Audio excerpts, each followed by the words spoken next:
How to remove watermark on Word that won't go away. First of all, open a document with watermark, and once you're here, click on this design, and then you can go to watermark. But if this remove watermark is not working, here is how you can remove the watermark. So first of all, head towards the header area.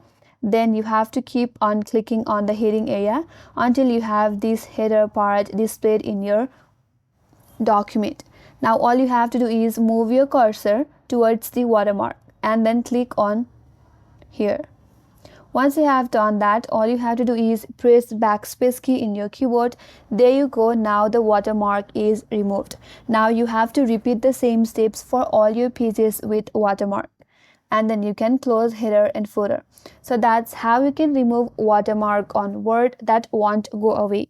And that's all for this tutorial. Hope this video was helpful, and if you're new to our channel, consider subscribing. Thanks for watching and stay tuned for more tutorials.